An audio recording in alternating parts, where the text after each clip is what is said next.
أصحابه وأزواجه وإخوانه من الأنبياء والمرسلين ثم إلى أرواح مشايخنا ولآبائنا وأمهاتنا ولمن له حق علينا خصوصا جامع هذه الأحاديث وشارحها بأن الله يغفر لهم ويرحمهم ويعلي درجاتهم في الجنة وينفعنا بأسرارهم وأنوارهم وعلومهم وبركاتهم في الدين والدنيا والآخرة بسر الفاتحة.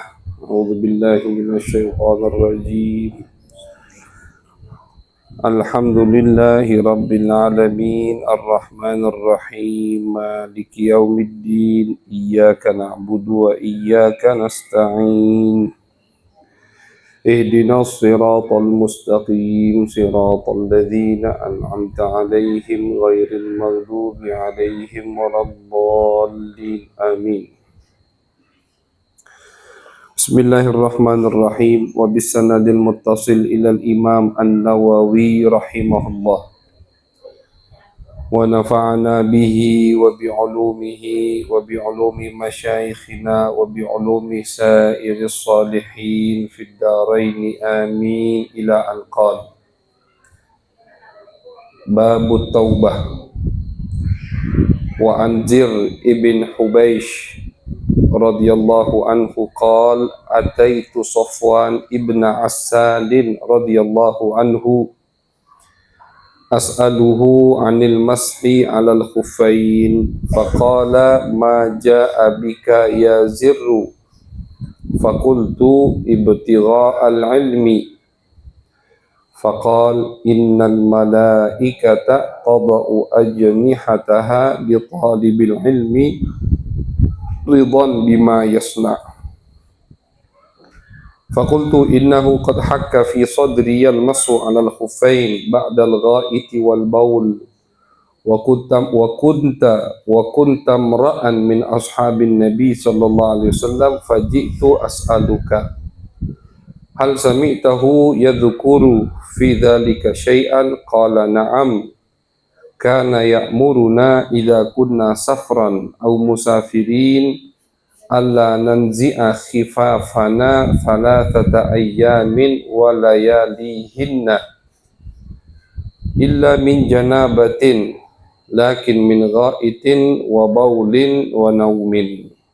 فقلت هل سمعته يذكر في الهوى شيئا؟ قال نعم كنا مع رسول الله صلى الله عليه وسلم في سفر فبينا نحن عنده إذ ناداه أعرابي بصوت له جهوري يا محمد فأجابه رسول الله صلى الله عليه وسلم نحوا من صوته ها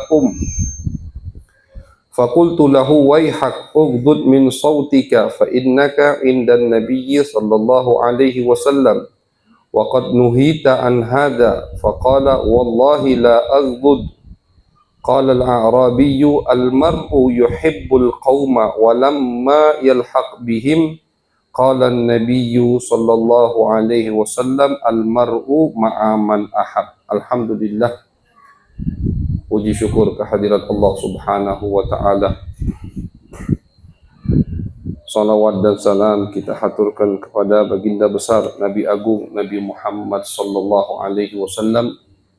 Masyarul hadirin wal hadirat, bapak-bapak, ibu-ibu yang dirahmati oleh Allah. Alhamdulillah, malam hari ini kita masih diberikan oleh Allah subhanahu wa ta'ala taufik hidayah sehingga kita bisa melanjutkan kajian rutinan bulanan daripada pembacaan kitab hadis Riyadhus Shalihin yang dikumpulkan oleh Al-Imam An-Nawawi, yang mana pada malam hari ini masih berada kita di bab At-Taubah, bab taubat, bab kembali kepada Allah subhanahu wa ta'ala, menyesali kesalahan, kekurangan, keteledoran yang kita lakukan dalam menjalankan perintah-perintah Allah subhanahu wa ta'ala.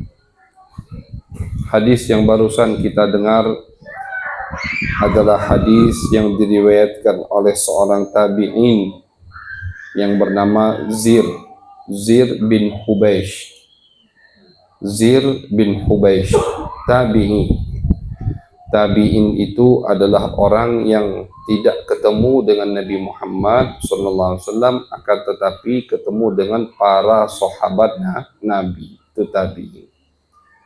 Zir bin Hubeish berkata, aku mendatangi Sofwan bin Assal. Sofwan bin Assal. Nah, Sofwannya ini baru sahabat Nabi Muhammad SAW. As'aluhu anil mashi alal khufain. Yang aku ingin tanyakan kepada sahabat Nabi tersebut yang bernama Sofwan, kata perawi hadis ini, adalah masalah terkait mengusap di atas sepatu. Mashu alal khufain. Jadi termasuk keringanan yang Allah berikan untuk umat baginda Nabi besar Muhammad sallallahu alaihi wasallam, itu adalah diperbolehkan ketika kita wudu dan menggunakan khuffain. Ya, khuffain itu tidak bisa kita katakan sepatu kita sekarang, itu tidak bisa. Khuffain itu sepatu yang terbuat dari kulit dan tipis, tidak tebal.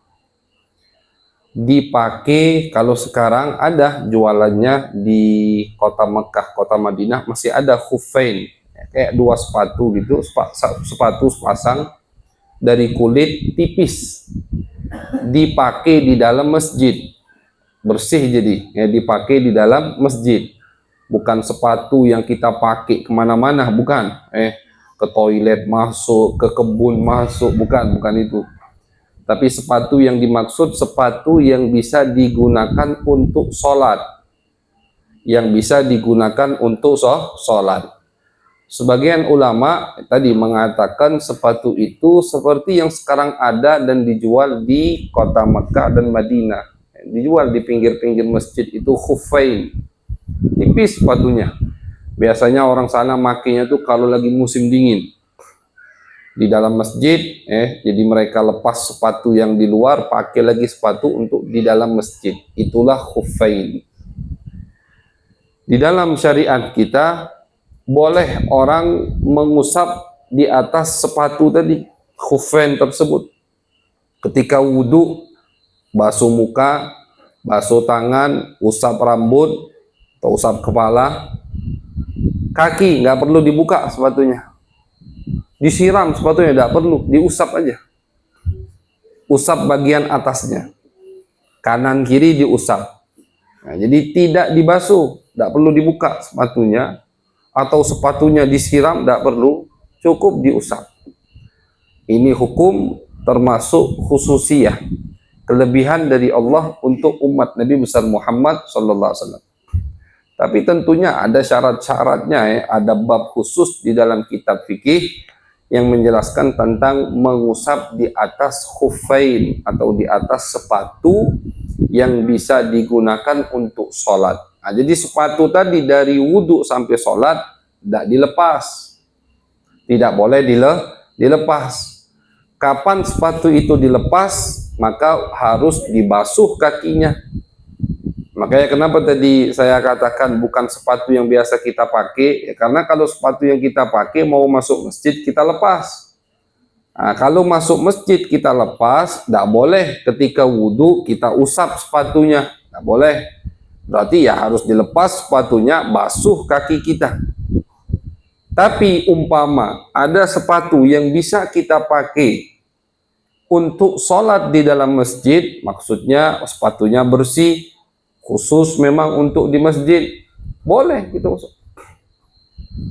Jadi kita wudhu udah pakai sepatu, ketika basuh kaki cukup diusap, tidak perlu dibuka sepatunya untuk menyiram kaki, dan tidak perlu sepatunya disiram sama air, cukup diusap. Sholat kita di masjid pakai sepatu tersebut.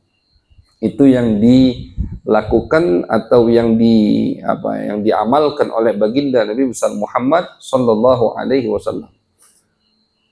Kalau untuk orang yang mukim, untuk orang yang tidak sedang dalam keadaan musafir, itu 1 hari 1 malam jatahnya, itu waktunya.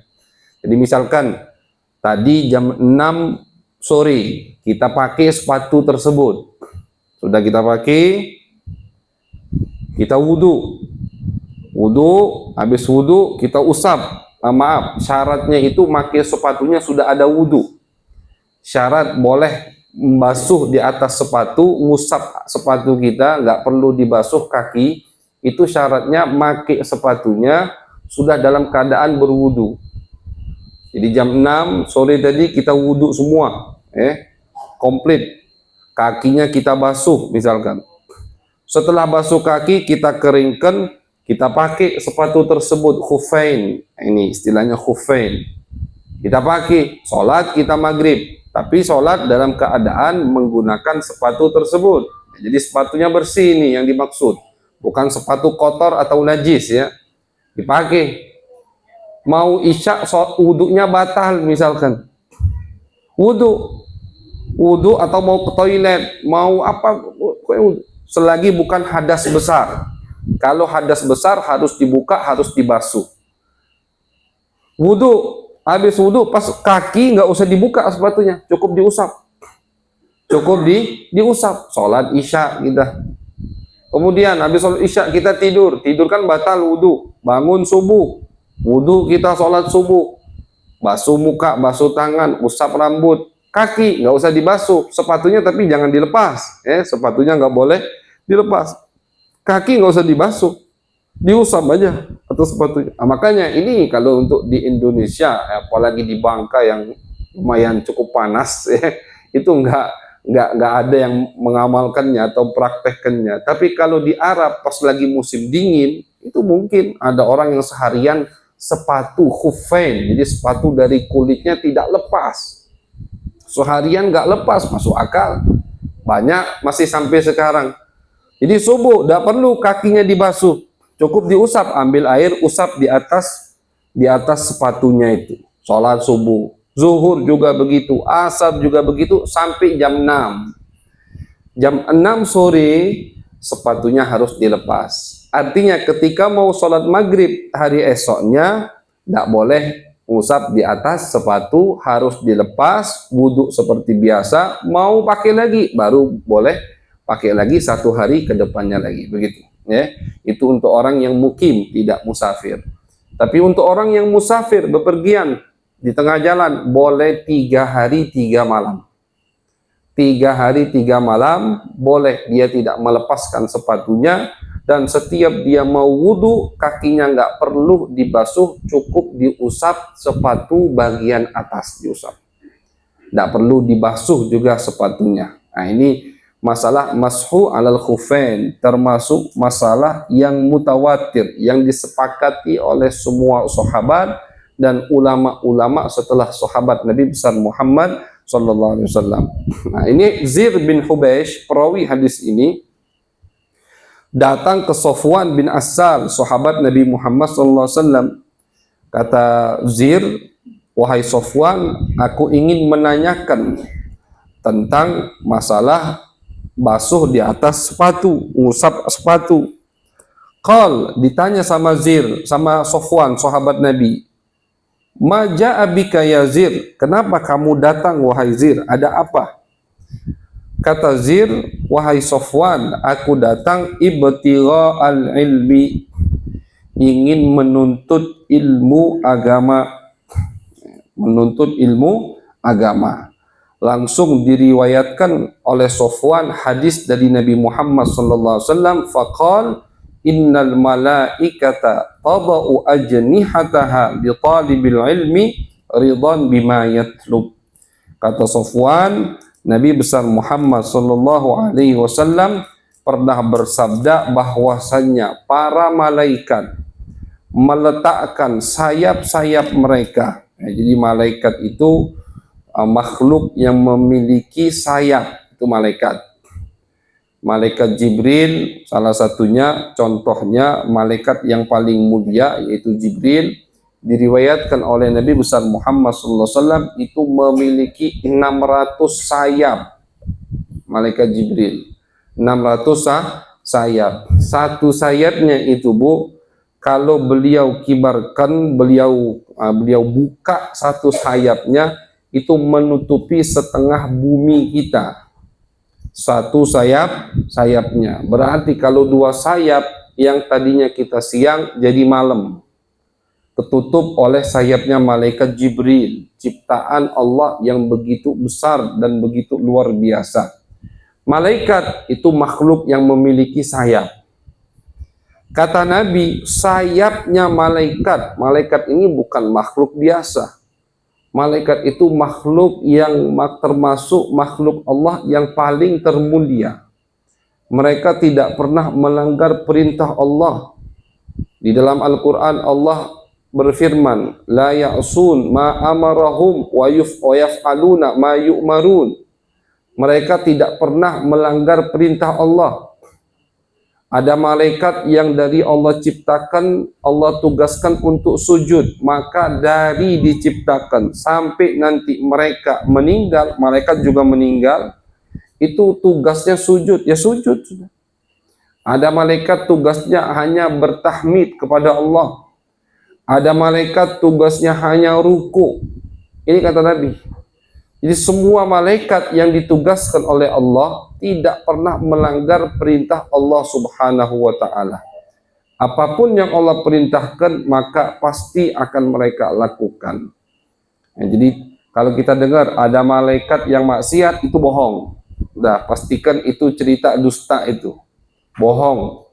Karang-karangan pendusta. Kalau ada yang namanya malaikat melanggar perintah Allah, itu nggak mungkin. Yang namanya malaikat pasti tidak melanggar perintah Allah. Jadi malaikat bukan makhluk yang biasa, makhluk yang luar biasa, makhluk yang mulia. Nah, makhluk yang mulia ini kata Nabi meletakkan sayap mereka untuk para penuntut ilmu agama. Jadi mereka meletakkan sayap mereka. Ulama mengatakan ini maksudnya ya asli, betulan sayap mereka diletakkan untuk dilewati oleh penuntut ilmu agama. Alhamdulillah kita semua masih statusnya penuntut ilmu agama. Jadi ibu-ibu hadir ke majelis taklim, niatkan aku hadir ini biar tetap dikategorikan talibul ilmi, penuntut ilmu agama. Karena nggak ada batas umur untuk nuntut ilmu. Nggak ada batas sudah jadi alim nggak nuntut ilmu, tidak. Orang makin lama dia nuntut ilmu, makin yakin ternyata banyak masih ilmu yang belum aku pelajari. Al-Imam Ahmad bin Hanbal. Siapa yang nggak kenal Imam Ahmad bin Hanbal? Beliau ini pemimpin salah satu 4 mazhab yang sampai sekarang masih banyak pengikutnya, masih dipakai. Murid daripada Al-Imam Syafi'i, hafal semua hadis Nabi Muhammad SAW. Imam Ahmad bin Hanbal itu hafal semua hadis Nabi, Pak Bu. Semua. Makanya gelarnya itu Amirul Mukminin, bukan Amirul Mukminin maksudnya khalifah. Amirul Mukminin di dalam ilmu hadis itu gelar untuk orang yang hafal semua hadis Nabi. Ada beberapa orang yang gelarnya sampai Amirul Mukminin. Jadi semua hadis Nabi dia kuasai. Paling beberapa bisa dihitung yang luput darinya. Amirul Mukminin, muridnya puluhan ribu. Kesolehan, ketakwaannya nggak usah dibahas. Luar biasa. Al-Imam Ahmad bin Hanbal di masa tuanya sudah ubanan semua jenggotnya. Artinya di masa tuanya masih bawa buku. Kalau istilah sekarang buku, alat tulis. Masih bawa alat tulis, buku, masih bawa pulpen, kemana-mana. Ditanya sama muridnya, wahai imam, wahai guru, buat apa antum bawa buku tulis? Ya. Udah guru, udah tua, udah artinya apa? Udah banyak karyanya, sudah mencetak banyak murid, banyak pengikut, pendapatnya sudah dipakai di mana-mana, masih bawa buku tulis. Ditanya sama murid-muridnya, buat apa ini wahai guru? Dijawab sama beliau, ma'al mahbarah ilal makbarah. Aku akan selalu membawa alat tulis ini sampai aku masuk ke liang kubur. Artinya apa? Nuntut ilmu agama tidak ada batasan waktu. Oh, aku udah tua, aku udah ini, aku enggak. Selagi kita masih punya kesempatan, bahkan harus disempatkan untuk nuntut ilmu agama Nabi besar Muhammad sallallahu alaihi wasallam. Orang yang merasa dirinya sudah cukup, aku udah cukup, itu berarti nunjukkan dia belum merasakan atau belum menyicipi daripada ilmu agama Nabi besar Muhammad sallallahu alaihi wasallam. Karena orang yang masuk ke lautan makin dalam, makin sadar ini laut ini nggak ada dasarnya, ini masuk tidak bisa. Makin dalam dia nyelam, makin dia akan melihat betapa banyak keanehan, keajaiban di dalam dasar laut sana. Tapi yang lihat dari atas, oh laut datar biasa aja laut ini, tidak ada apa-apa. Kenapa? Lihatnya dari atas. Makanya yang nuntut ilmu, yang belajar ilmu agama, itu baru dia yang paham, yang sadar. Oh ternyata ilmu agama ini luas. Banyak kitab yang belum aku baca, banyak yang belum aku paham, masih banyak yang salah. Jadi status penuntut ilmu agama jangan sampai kita lepas. Abuya Sayyid Muhammad Alawi Al-Maliki. Siapa yang nggak kenal Abuya Muhammad Alawi Al-Maliki? Ulama besar di kota Mekah. Karyanya banyak, muridnya banyak. Muridnya aja, pondok pesantrennya udah banyak murid-muridnya. Apa kata beliau? Laziltu talibal ilmi. Kata beliau, aku masih penuntut ilmu agama. Gelar nuntut ilmu agama itu gelar yang luar biasa.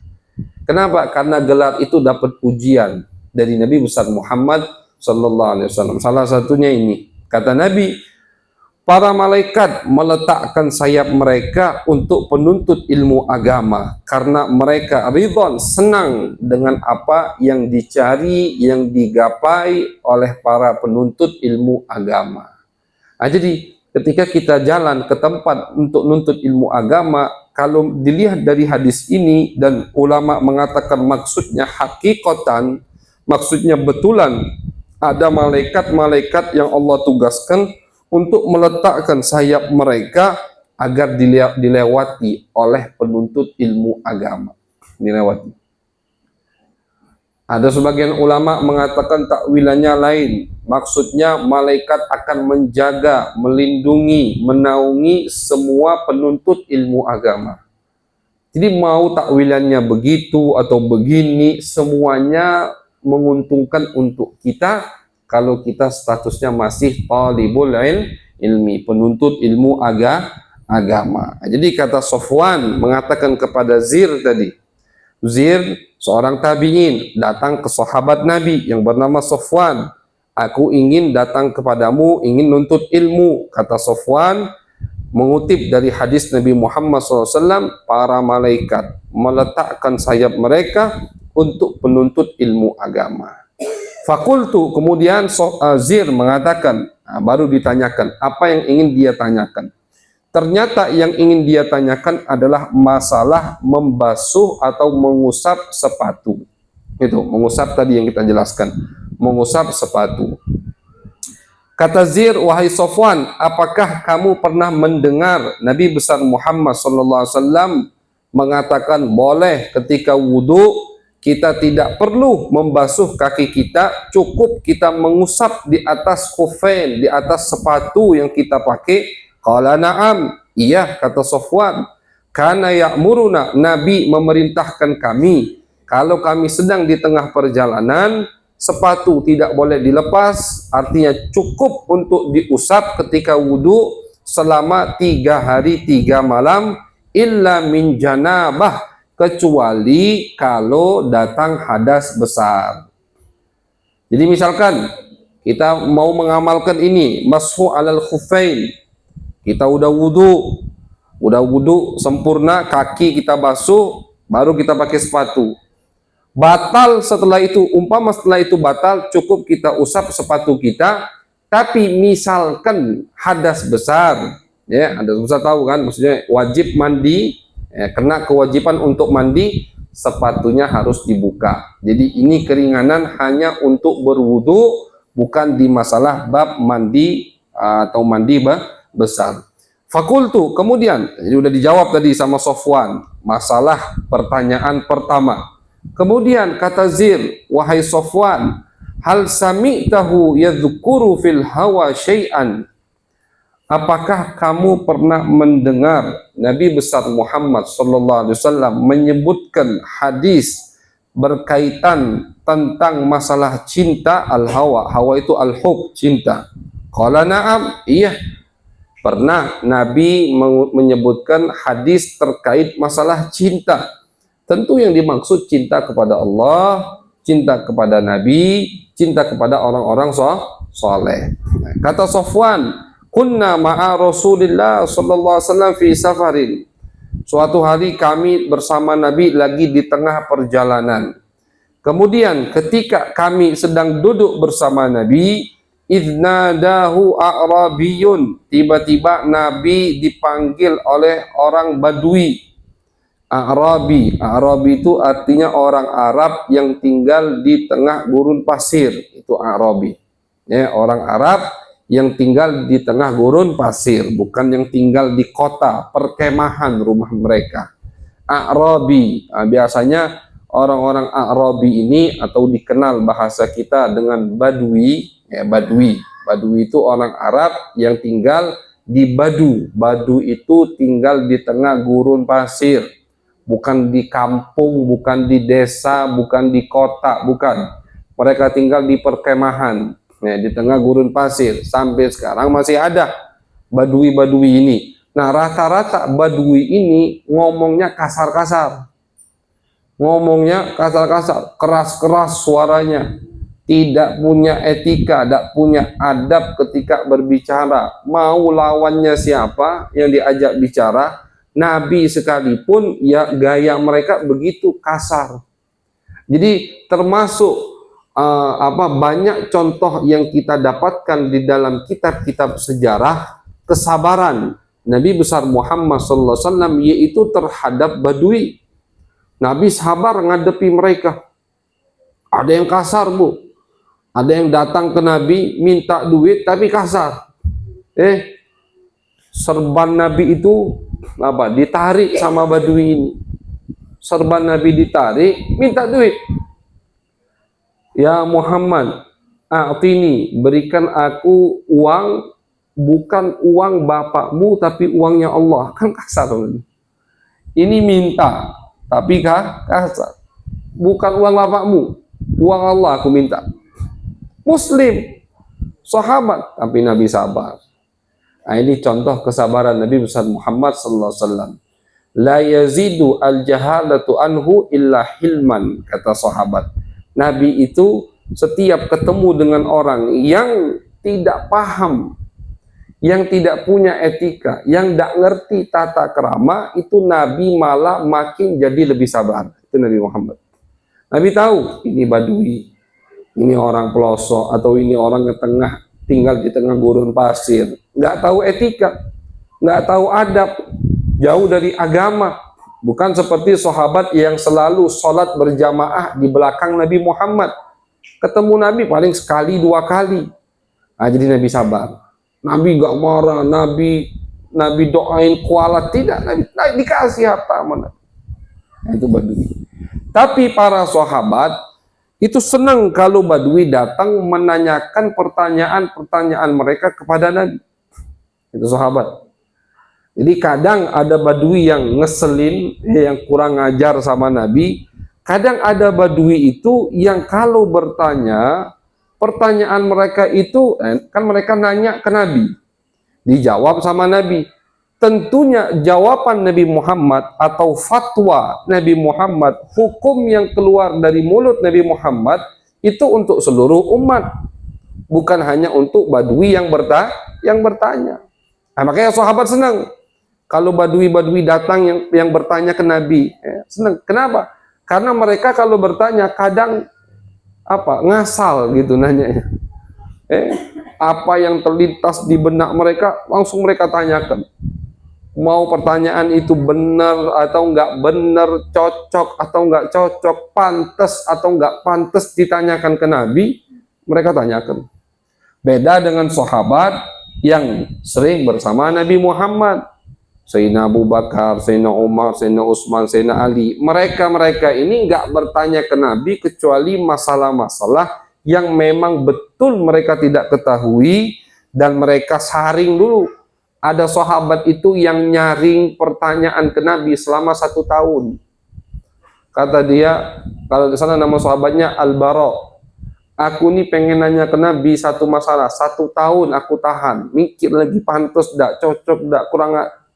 Ya karena sahabat ini duduk sama Nabi terus. Tahu adab, tahu tata krama, tahu ayat suci Al-Quran, banyak dengar hadis Nabi. Setahun nggak dia tanyakan.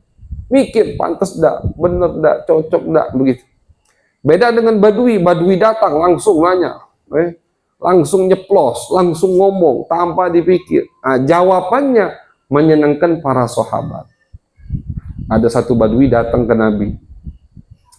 Ya Muhammad, wahai Muhammad, apa benar kamu itu adalah utusan Allah? Iya, kata Nabi Muhammad, aku utusan Allah. Ya Muhammad, apa benar Allah diajak sumpah Nabi?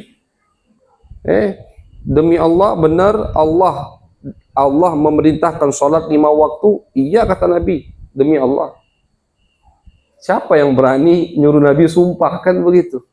Demi Allah, Allah mewajibkan puasa di bulan suci Ramadan. Iya, kata Nabi, demi Allah. Sumpah kamu berani wahai Muhammad, demi Allah, Allah mewajibkan zakat. Iya, kata Nabi. Sumpah berani demi Allah, Allah mewajibkan haji. Kalau sahabat yang lain, tidak perlulah Nabi sumpah. Cukup Nabi ngomong, ya mereka manggut. Karena yakin Nabi pasti tidak mungkin bohong. Allah di Al-Quran, wa ma yantiqu anil hawa. Kata Allah, tidak mungkin Nabi itu ngomong dilandasi hawa nafsu. In huwa illa wahyu yuha. Semua yang diucapkan Nabi adalah wahyu dari Allah. Tidak mungkin. Walau taqawwala alaina ba'dal aqawil la akhadna minhu bil yamin. Umpama, kata Allah, umpama ini Nabi ngarang, dan itu nggak mungkin Nabi ngarang-ngarang. Nggak mungkin Nabi ngarang-ngarang dusta dan mengatasnamakan Allah Subhanahu wa ta'ala. Cuman ini Badui. Nabi jawab, Nabi tidak marah. Oh, kamu nggak dengar ayat apa? Aku nggak mungkin bohong. Nah, Nabi ikuti alurnya Badui itu, Nabi ikuti. Nabi hadapi dengan kesabaran yang luar biasa. Demi Allah, kata Nabi, Allah mewajibkan zakat. Demi Allah, Allah mewajibkan haji. Ya Muhammad, demi Allah, sumpah kau bahwasanya Allah mewajibkan apa lagi? Udah itu 5 dah. Udah 4 rukun Islam. Ini pembahasan rukun Islam. Wahai Muhammad, kata Badui ini, umpama aku melakukan semua yang kau sebutkan tadi, sholat, puasa, zakat, haji, aku lakukan semua, dan aku melakukan yang dihalalkan oleh Allah. Yang dihalalkan oleh Allah aku halalkan, yang diharamkan oleh Allah aku haramkan. Tapi hanya itu yang aku lakukan. Aku tidak tambah-tambahi dan aku tidak kurangi. Apakah aku masuk surga, wahai Muhammad? Yang tanya Allah. Jadi yang dia tanyakan tadi cuman itu yang pengen aku lakukan. Yang lainnya enggak. Sholat 5 waktu, puasa Ramadan, zakat kalau wajib, haji kalau mampu. Yang halal aku halalkan, yang haram aku haramkan. 5 ini kalau aku lakukan semua, aku masuk surga enggak? Kata Nabi, na'am, masuk surga.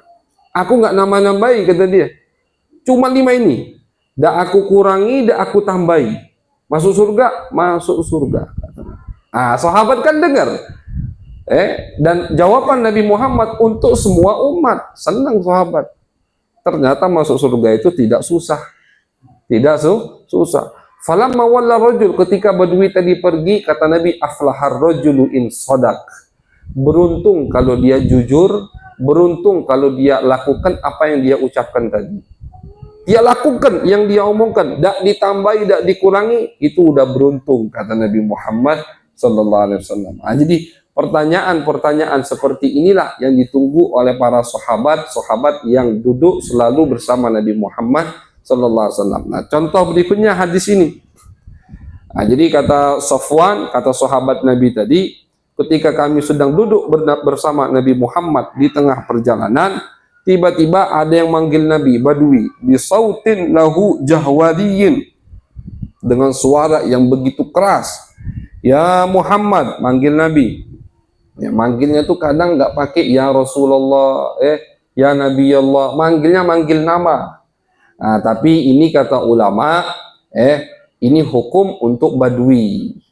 Dia kan tidak tahu ayat suci Al-Quran. Kalau sahabat tidak berani manggil Nabi dengan nama ya Muhammad. Kenapa? Karena di Al-Quran Allah larang. Di surat Asy-Syu'ara, di surat Asy-Syu'ara Allah berfirman, la taj'alu du'a'ar rasuli bainakum ka du'a'i ba'dikum ba'dha. Kata Allah, jangan kalian itu manggil nama utusanku seperti kalian manggil nama sesama kalian. Muhammad, Muhammad, tidak boleh. Dilarang sama Allah. Wajib manggil Nabi itu dengan nama-nama panggilan-panggilan yang mulia. Ya Nabi Allah, ya Rasulullah, ya Habiballah, begitu. Tidak boleh manggil ya Muhammad, wah tidak boleh. Bahkan kalau kita perhatikan Allah saja di dalam Al-Quran, dari juz pertama, silakan dicek sampai juz 30, tidak ada Allah manggil Nabi dengan namanya langsung, tidak ada.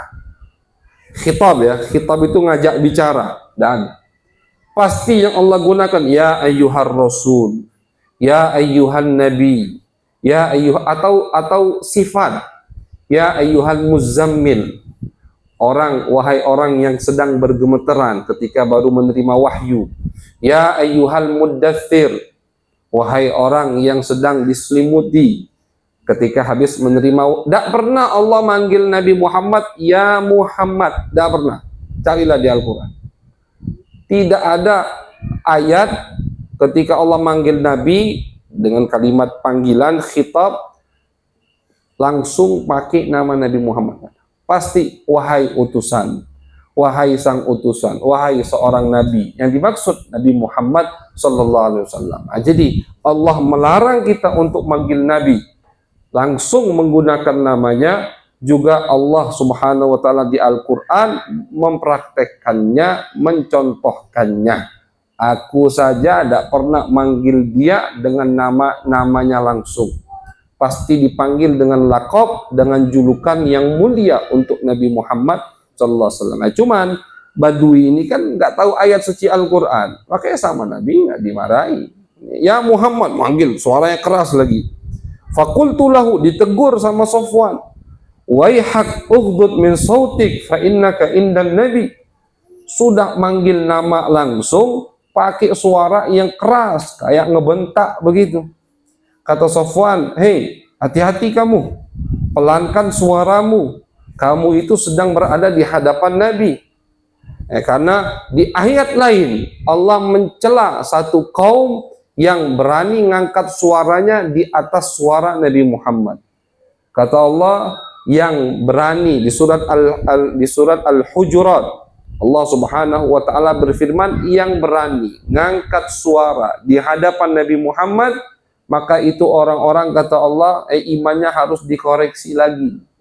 Maka ketika kita ziarah Nabi, di depan makam Nabi ditulis ayat itu, innalladzina yarfa'una aswatahum inda Rasulillah, yang berani ngangkat suara di depan Nabi diancam sama Allah. Sahabat tidak berani. Pas ayat ini turun, sahabat tidak berani ngangkat suara di depan Nabi Muhammad. Bahkan kadang ada sahabat itu yang kalau ngomong, Nabi yang minta diulangi, kurang kedengeran. Saking takutnya dengan ayat tersebut. Nah ini Badui sudah manggil pakai nama, suaranya keras. Kata Safwan, diajari Safwan, sahabat yang selalu bersama Nabi Muhammad.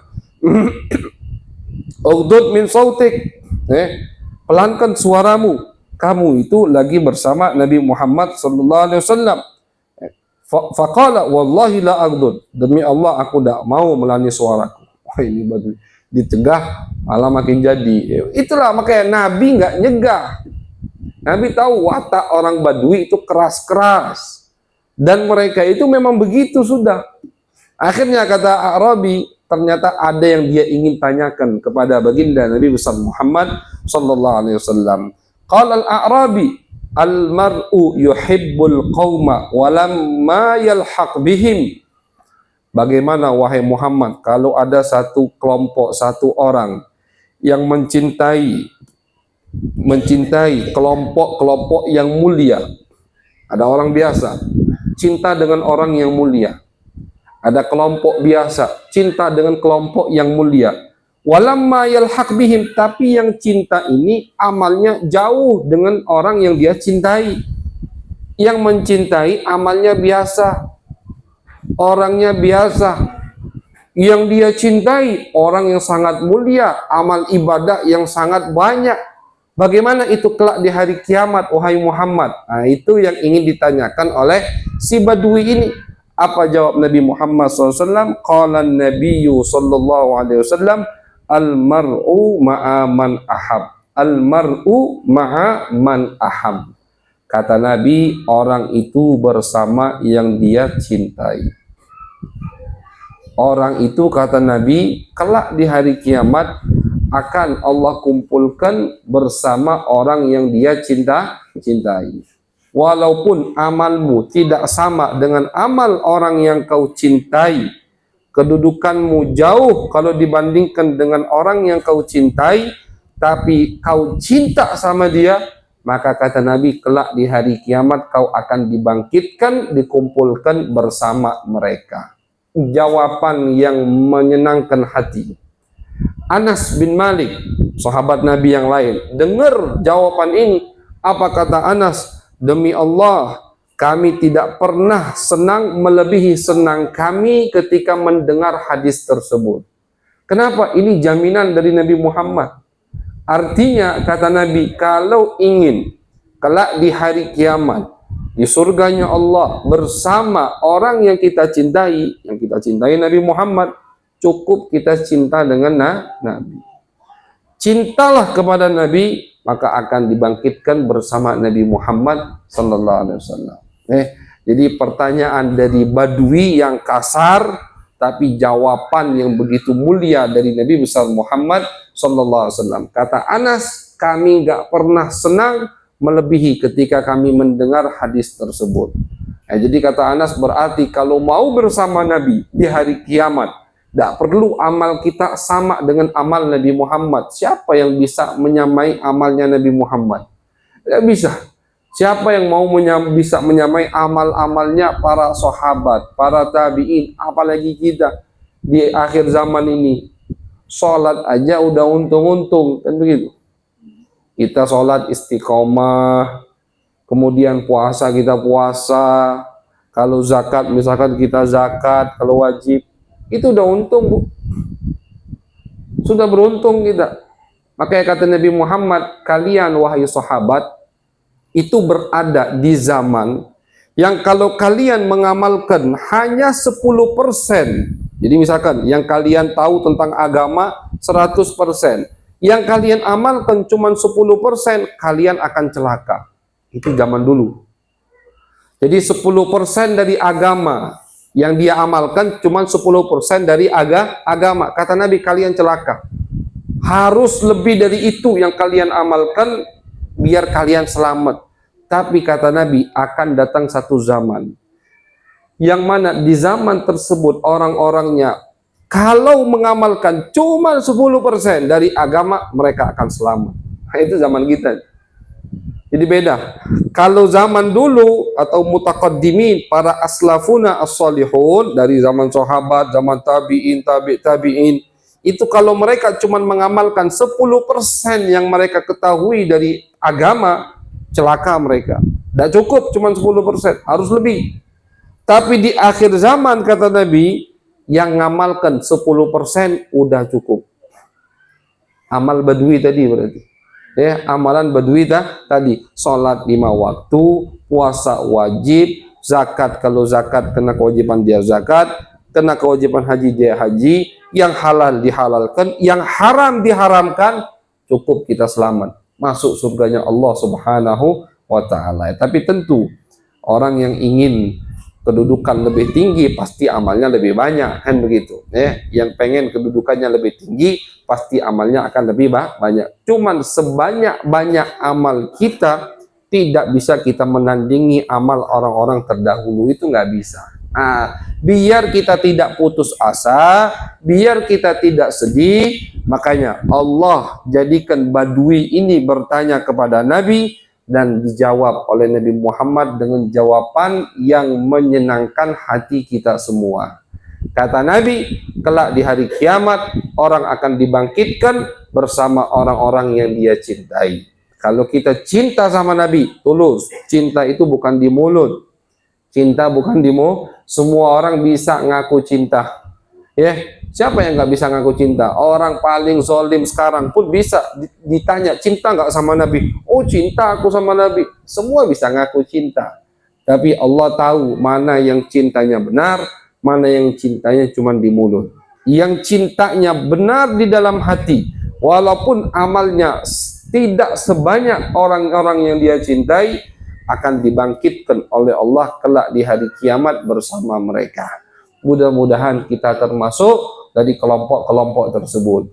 Kelompok yang mencintai Nabi Muhammad, yang mencintai para sahabat Nabi Muhammad, yang mencintai keluarga Nabi Muhammad, yang mencintai semua ulama dari umat Nabi Muhammad sallallahu alaihi wasallam, sehingga insya Allah amal kita Allah jadikan seperti amal mereka, dan kelak di hari kiamat kita akan dikumpulkan oleh Allah Subhanahu wa taala bersama mereka fi khairin wa lutfin wa afiyatin, amin ya rabbal alamin. Wa sallallahu ala sayyidina Muhammadin wa ala alihi wa sahbihi wa baraka wa sallama, walhamdulillahi rabbil alamin. Bismillahirrahmanirrahim. Ya